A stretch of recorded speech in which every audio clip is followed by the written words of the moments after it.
آج ویو 360 میں امریکی جوائنٹ چیفز آف سٹاف کا کہنا کہ عسکریت پسندی کے خاتمے تک امریکہ افغانستان میں ہی رہے گا. پاکستانی مسیحی خاتون آسیہ بی بی کی رہائی پر امریکہ کا خیر مقدم. اور پاکستان میں HIV کے کیسز میں اضافے کی وجوہات. وائس آف امریکہ کے واشنگٹن اسٹوڈیوز میں خوش آمدید. آپ دیکھ رہے ہیں پروگرام ویو 360 اور میں ہوں ارم عباسی. طالبان کی جانب سے افغانستان میں ایک امریکی NGO کاؤنٹر پارٹ انٹرنیشنل پر ہونے والے حملے میں ہلاک ہونے والے افراد کی تعداد بڑھ کر 9 ہو گئی ہے. افغان وزارت داخلہ کے مطابق ہلاک ہونے والوں میں 3 شہری بھی شامل ہیں جبکہ حملے میں 20 افراد زخمی بھی ہوئے ہیں. طالبان نے اس 6 گھنٹے جاری رہنے والے حملے کی ذمہ داری قبول کی ہے. تو دوسری جانب امریکہ کے chairman of the joint chiefs of staff general Joseph Dunford کا کہنا ہے کہ افغانستان میں عسکریت پسندی کے خاتمے تک امریکہ افغانستان میں رہ سکتا ہے. یہ بیان ایک ایسے وقت آیا ہے جب امریکہ 18 سالہ افغان جنگ کے خاتمے کے لیے طالبان کے ساتھ مذاکرات کر رہا ہے. اس کی مزید تفصیل بتانے کے لیے اس وقت ہمارے ساتھ کیپٹل ہل سے موجود ہیں اسد اللہ خالد. اسد، سب سے پہلے یہی بتائیے گا کہ امریکی جنرل نے اپنی سماعت میں اور کیا کہا ہے؟ امریکی جنرل ڈنسفورڈ کی جانب سے جو خاص طور پہ کل کانگریشنل کمیٹی کی ہیئرنگ تھی، اس میں یہ جو بجٹ سے ریلیٹڈ ہیئرنگ ہوتی ہے جس میں آپ کو جسٹیفائی کرنا پڑتا ہے کہ آپ نے جو بجٹ پریزنٹ کیا ہے کانگریس اس کو کس طرح سے اپروو کرے اور کیوں اپروو کرے، اسی حوالے سے افغانستان کے سوال پہ ان کا کہنا تھا کہ افغانستان میں ابھی ان کو فوجیں رکھنے کی ضرورت سمجھ آتی ہے اور وہ سمجھتے ہیں کہ افغانستان میں ایک لمبے پروسیس کے لیے اور انفینٹ ٹائم ہے، اپیرنٹلی کوئی سچ انہوں نے ڈیٹ نہیں دی.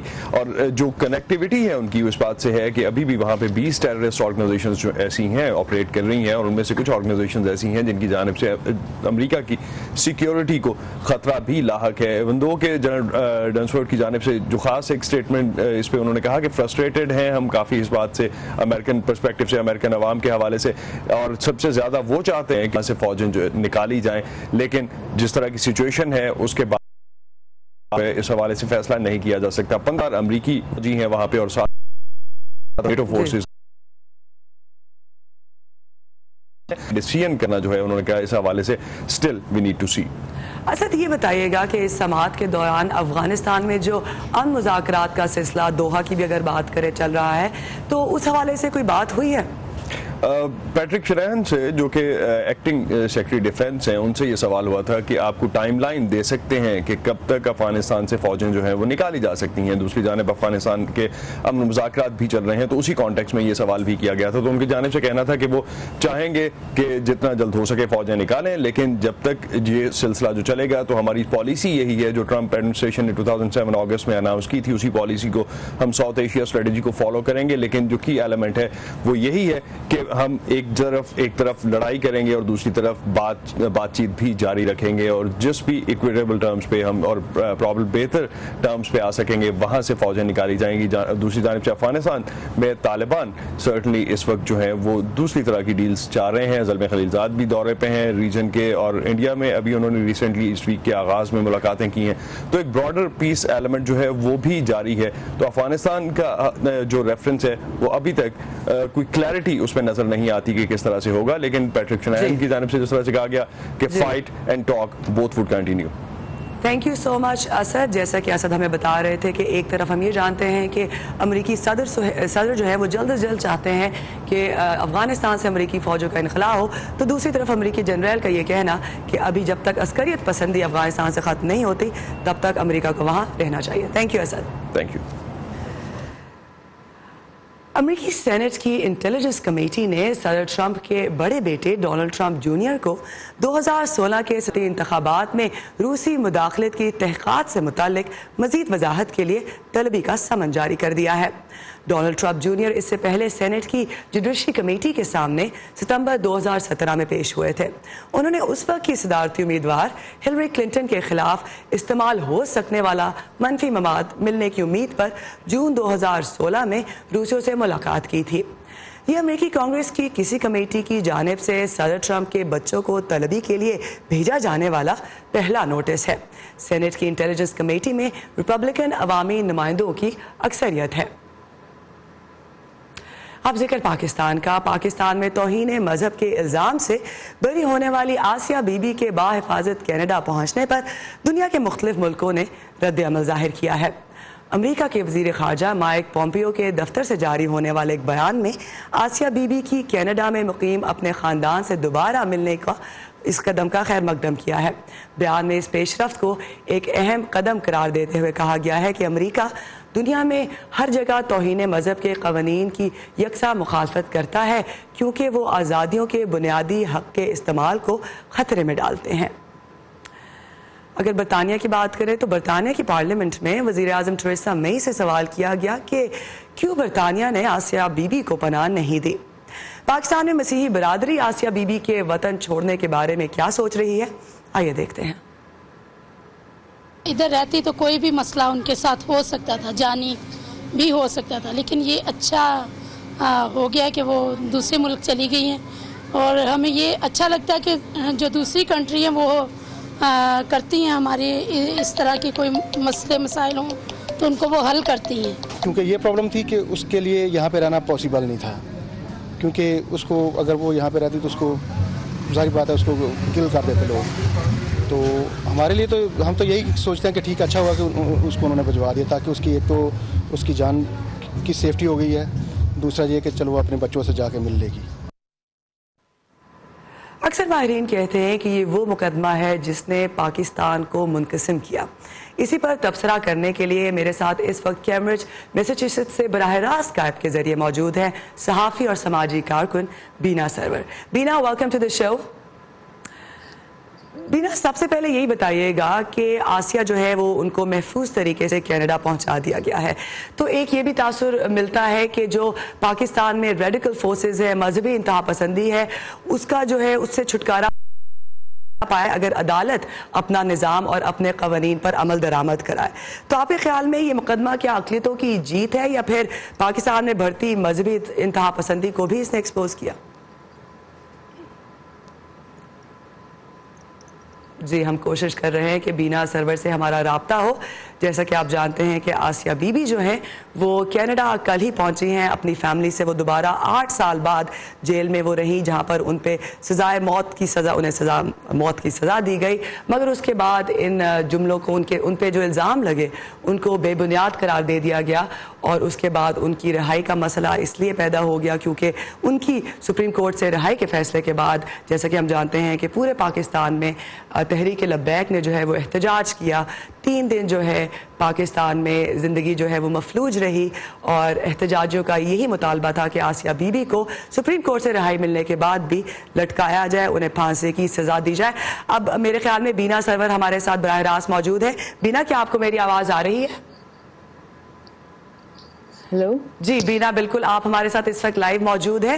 میں آپ سے یہی پوچھنا چاہ رہی تھی کہ آسیہ کو جس طرح سے محفوظ طریقے سے کینیڈا پہنچا دیا گیا ہے، کیا آپ کو لگتا ہے کہ پاکستان کا عدالتی نظام جو ہے اگر کام کرے تو وہ مذہبی انتہا پسندی کا توڑ نکال سکتا ہے؟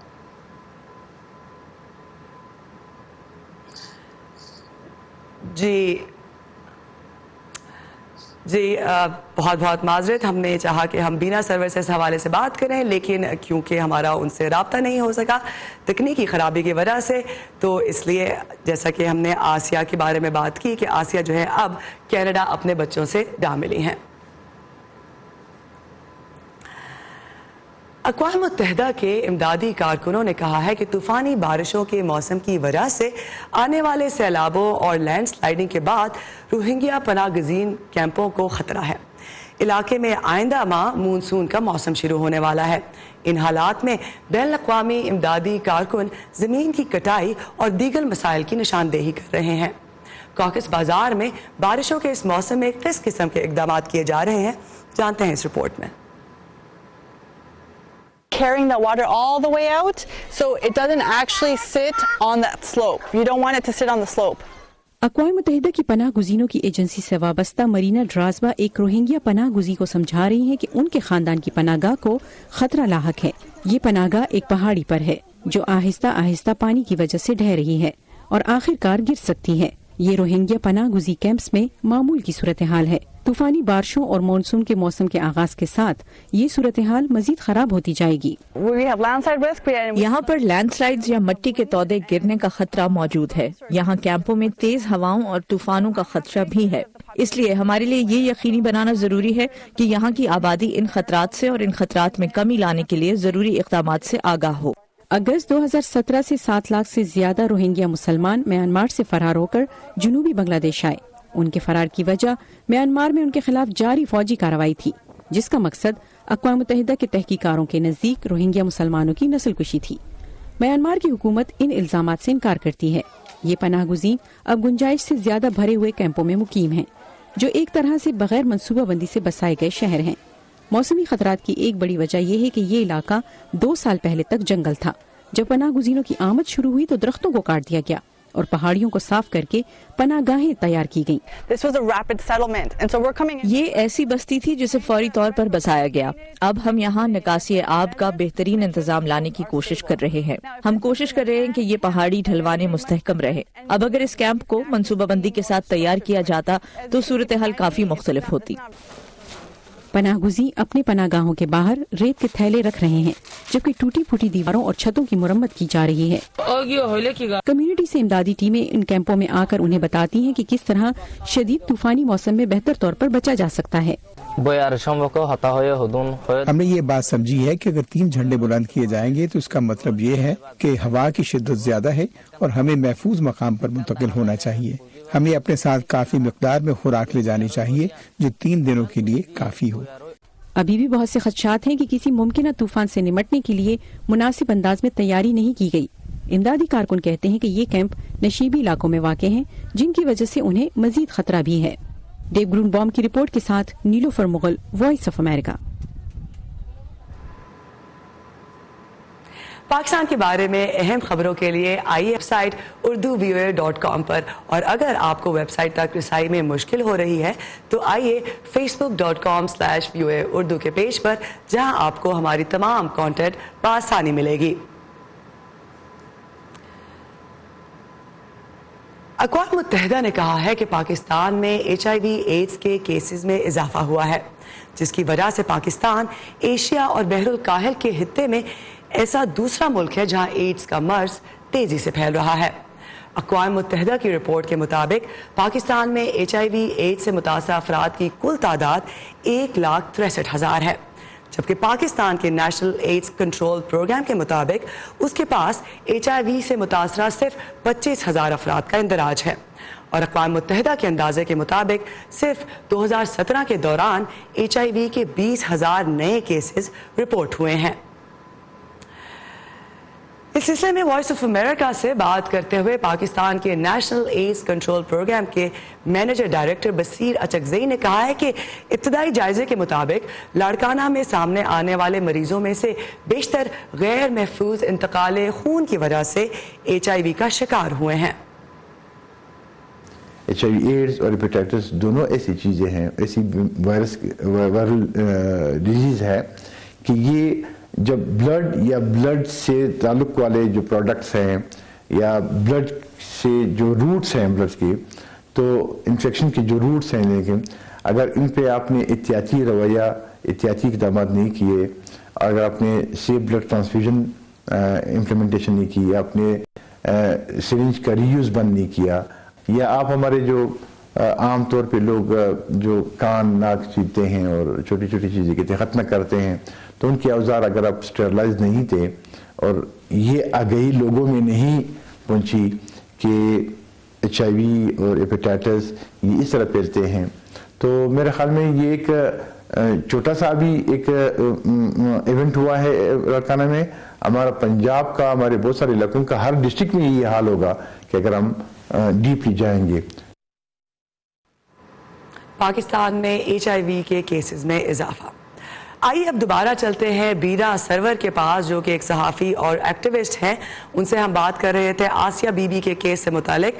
بینا، یہ بتائیے گا کہ آسیہ بی بی کا وہ کیس ہے جس میں 2011 میں جب گورنر پنجاب سلمان تاثیر نے ان کی حمایت کی تو ان کے محافظ نے انہیں 27 گولیاں مار کے ہلاک کر دیا. کل ہم نے یہ دیکھا کہ آسیہ بی بی کینیڈا پہنچ گئی ہیں. اس کیس کو آپ کس طرح دیکھتی ہے پاکستانی معاشرے کے حوالے سے؟ دیکھیں ارم، یہ کیس ایک ہی کیس نہیں ہے نا، اس میں یہ ایک کیس ہے جو کہ بہت زیادہ بین الاقوامی سطح پر سامنے آیا، لیکن اس طرح کے آپ دیکھیں کہ ہمارے جیلوں میں کتنے لوگ پڑے ہوئے ہیں جو کہ انہی قوانین کے تحت جن کو قید کیا گیا ہے، اور وہ ان کے کیسز سامنے نہیں آتے ہیں. ایک جنید ایک لیکچرر ہے ملتان میں بہاول یونیورسٹی کا، جن کو بھی اندر کیا گیا کافی عرصے پہلے، وہ بھی اندر ہیں ابھی تک، اور بہت سارے ایسے لوگ ہیں جن کے خلاف غلط الزامات لگا کے ان کو اندر کیا گیا. اچھا، ایک تو یہ بات ہے جو لوگ غلط الزامات سے اندر کیے جاتے ہیں، جن میں سے آدھے تقریباً مسلمان ہیں اور باقی جو ہیں وہ اقلیتوں سے تعلق رکھتے ہیں، انکلوڈنگ احمدی، جن کو پاکستان کا قانون مسلمان تسلیم نہیں کرتا. اور اس کے علاوہ کوئی 60 سے 70 لوگ، جب سے یہ قانون لاگو ہوا ہے جس میں موت جو ہے واحد سزا بنا دی گئی mid 1990s میں، اس کے بعد سے تقریباً 60 سے 70 لوگ جو ہیں ان کو مارا گیا ہے سڑکوں پر یا جیلوں میں یا ان کے گھروں میں جی ان الزامات کے تحت. بینا، اس کی وجوہات بتائیے گا، ہمارے پاس وقت کم ہے، تکنیکی خرابی کی وجہ سے ہم آپ کے ساتھ پہلے کنیکٹ نہیں کر سکے. وجوہات کیا ہے کہ توہین مذہب کا مقدمے پہ جذبات حاوی ہو جاتے ہیں شواہد پر؟ دیکھیں یہ ہو جاتے ہیں. دیکھیں اس میں یہ مذہب جو ہے یہ بہت جذباتی چیز ہے. حرمت رسول بہت جذباتی ایک وہ ہے، لوگوں کو بہت زیادہ اس پہ جذبات ہوتے ہیں اور جو ان کا حق ہے، صحیح ہے. لیکن جب آپ غلط بات پہ آپ لوگوں کو اکساتے ہیں اس موقف پر، تو اس کا مقصد پیچھے سے ان کی سیاست ہے، اس کا مقصد یہ مذہب نہیں ہے. تو اس وجہ سے جب سے ہمارے ہاں، جب سے ان وے آپ کہہ سکتے ہیں کہ جب سے ڈیموکریسی پنپنے لگی تھوڑی بہت، تو اسی وقت آپ دیکھیں کہ یہ کیسز ان کا بڑھاوا ہوا. تو اس کی وجہ یہ ہے میرا خیال ہے کہ جن قوتوں کو، طاقتوں کو لگ رہا تھا کہ اب جمہوریت آ رہی ہے اور ہماری جو ہے ریلیونس کم ہو رہی ہے پاکستان کی سیاسی لینڈسکیپ میں، تو وہ پھر انہوں نے یہ ایک چیز دیکھی، اس کو ہم پکڑ سکتے ہیں اور اس کو ہم لے سکتے ہیں جس سے ہمیں سامنے ہم رہیں. اور میڈیا بھی یہ ساتھ ساتھ میڈیا کا بھی ایک اس میں رول ہے کہ، اور سوشل میڈیا بھی ساتھ ساتھ آگے سے بڑھنے لگا پچھلے 10-15 سال سے.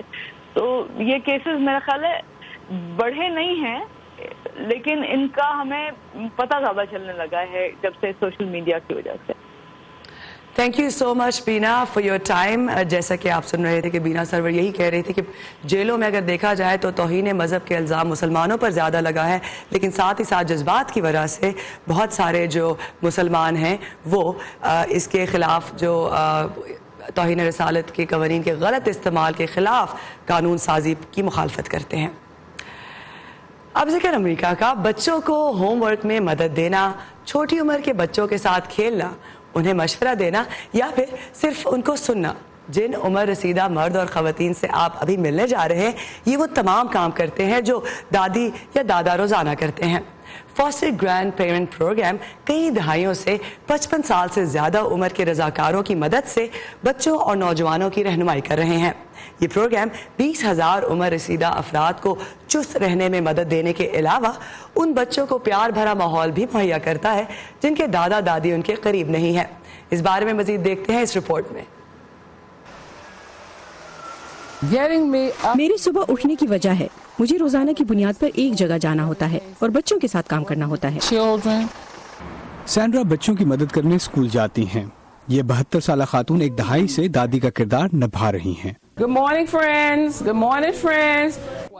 سینڈرا بچوں کے لیے ناشتہ بناتی ہیں. ایک دوسرے اسکول میں ان کے ساتھی رونلڈ لیوس بھی بچوں کے ساتھ کام کر رہے ہیں. میں صبح آتا ہوں تو میری کوشش ہوتی ہے کہ میں بھاگ کر اپنے ہم جماعتوں سے ہاتھ ملاؤں یا گلے ملوں. دادا لیوس بچوں کے اخلاق کا خاص خیال رکھتے ہیں. زیادہ تر جن بچوں سے میرا تعلق بنا ان میں لڑکے کچھ شرارتی تھے، بہت پرزور، تو میں نے ان کے ساتھ دوستی کر لی تاکہ انہیں سکون دلا سکوں. Lewis foster grandparent program کا حصہ ہے. رضاکاروں کا 55 سال سے اوپر ہونا اور خوش آمدنی سے متعلق لوازمات کا پورا کرنا ضروری ہے. اس کے علاوہ آن لائن فارم پر کرنا، جسمانی امتحان پاس کرنا اور ایک ہفتے کی ٹریننگ مکمل کرنا شامل ہے. ہمارے بہت سے بزرگ افراد ہمارے پاس خلوص نیت سے مدد کے لیے آتے ہیں، لیکن انہوں نے بہت عرصے سے پڑھایا نہیں ہوتا. وہ اسکول سسٹم سے دور رہے. تو ہم اپنی ٹریننگ کے ذریعے 3 چیزوں پر توجہ دیتے ہیں. ایک تو انہیں تعلیم سے متعلق نئے تصورات اور الفاظ سے روشناس کرانا. دوسرا انہیں ان کے بچوں کی تعلیم سے متعلق فرسودہ تصورات سے چھٹکارا دلانے میں مدد کرنا. اور تیسرا ہم ایسا ماحول بنانے کی کوشش کرتے ہیں جہاں وہ کلاس میں اپنے آپ کو بچہ ہی محسوس کرے. اس کے بعد ان نئے فاسٹر دادا دادیوں کو عمومی طور پر ان کے گھروں کے نزدیک مختلف اسکولوں میں تعینات کیا جاتا ہے. اساتذہ اس مدد کے لیے شکر گزار ہیں. میں اپنے جذبات کو الفاظ میں نہیں بیان کر سکتی. یہ میرے دائیں بازو کی طرح ہے. وہ پہلے ہی وہ سوچ رہی ہوتی ہے جو میں سوچ رہی ہوں یا جب میں سوچ کے درمیان میں ہوتی ہوں اور بچوں کی مدد کرتی ہیں. بچے بھی ان دادا دادی سے پیار کرتے ہیں. ان کے لیے یہ اپنے سے بڑی عمر کے دوستوں جیسے ہیں جو مددگار ہیں. وہ اسکول میں ہمارے دادا ہیں. میرے دادا دادی اسکول نہیں آتے تو میرے خیال میں ایک اور دادا کا اسکول میں ہونا جہاں میں ہوں اچھی بات ہے. فاسٹر دادا دادی رضاکار ہیں جنہیں معمولی معاوضہ دیا جاتا ہے. دوپہر کا کھانا اور آنے جانے کا خرچہ بھی ملتا ہے. ملک بھر میں 20,000 بزرگ افراد یہ کردار نبھا رہے ہیں جن میں سے 200 سے زیادہ واشنگٹن میں ہیں جبکہ 100 مزید نے یہ کردار نبھانے کے لیے درخواست دی ہے. لیسیا بیکلیٹ کی رپورٹ کے ساتھ Aman Azhar, voice of America. Los Angeles جو ہالی ووڈ کا گھر ہے ویسے تو ایک ایسا شہر ہے جہاں پارٹیز معمول کی بات ہے، لیکن یہ پارٹی ذرا ہٹ کر ہے. اس میں آپ کی خاطر مدارت اور مسکراہٹوں کا سامان کرنے کے لیے جانور پیش ہے. جی ہاں، آپ کو لیے چلتے ہیں لاس اینجلس کی ایک ایسی ہی پارٹی میں جہاں بکری کے بچے آپ کے ساتھ شامل ہوں گے. ان کے ساتھ گھومنا پھرنا اور انہیں اپنے ارد گرد محسوس کرنا کیسا لگتا ہے دیکھتے ہیں اس رپورٹ میں. گزمو اور ڈاگ لاس اینجلس کے پارٹی اینیمل آنے والوں کا دل بہلانے کے لیے بالکل تیار ہیں. ان کے ساتھ تصویریں بنائیں، گلے لگائیں یا کمر کا مساج کرائیں. یہ پیارے سے بکری کے بچے آپ کے ساتھ گھل مل جاتے ہیں اور کیلیفورنیا کے چمکتے دن میں آپ کے ساتھ سستاتے ہیں. یہ بہت پیارے اور چھوٹے سے بچے ہیں. مجھے ان کے ساتھ وقت گزارنا ہمیشہ ہی اچھا لگتا ہے. پہلے میں نے سوچا کہ 2 گھنٹے ان کے ساتھ کیا کروں گی، پھر مجھے لگا کہ 2 گھنٹے تو بہت کم تھے. اسکاؤٹ راسکن نے سن 2017 میں گوٹ پارٹی نامی یہ کاروبار شروع کیا. وہ 1 گھنٹے کے $99 کے عوض ان چھوٹے پالتو بکری کے بچوں کو لے آتی ہیں. بکریاں حقیقتاً لوگوں کے ساتھ گھل مل جاتی ہیں. انہیں انسانوں کے آس پاس رہنا اچھا لگتا ہے اور یہ انسانی جذبات کو پہچاننے کی صلاحیت بھی رکھتی ہیں. یہی وجہ ہے کہ یہ مثبت انسانی رویوں پر خوشی سے رد عمل ظاہر کرتی ہیں. راسکن کا خیال درست ثابت ہوا اور جلد ہی یہ مشغلہ ایک ایسے منافع بخش کاروبار میں بدل گیا جس کی وجہ سے اسے اپنی نوکری چھوڑ کر سارا وقت اس کاروبار کو دینا پڑا. اب وہ ایک دن میں تقریباً 8 پارٹیوں میں شرکت کرتی ہیں. بکریاں حقیقتاً لوگوں کے ساتھ گھل مل جاتی ہیں. انہیں انسانوں کے آس پاس رہنا اچھا لگتا ہے اور یہ انسانی جذبات کو پہچاننے کی صلاحیت بھی رکھتی ہیں. یہی وجہ ہے کہ یہ مثبت انسانی رویوں پر خوشی سے رد عمل ظاہر کرتی ہیں. راسکن کا کہنا ہے کہ بکری کے ان چھوٹے بچوں کی دیکھ بھال اور تربیت مشکل کام نہیں ہے اور لوگ بکری کے ان چھوٹے بچوں کو پارٹیز میں اور حتیٰ کہ یوگا کلاس میں بہت پسند کرتے ہیں.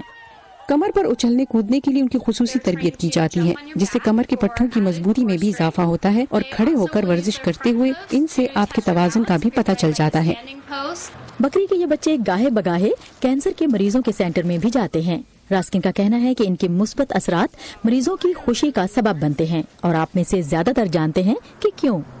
انجلینا بوگسروان کے ساتھ سادیہ زیبرانجھا، وائس آف امریکہ.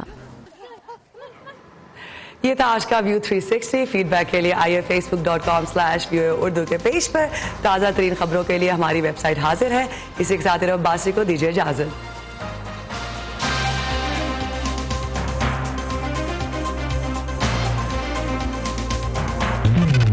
تازہ ترین خبریں، اہم واقعات، آڈیو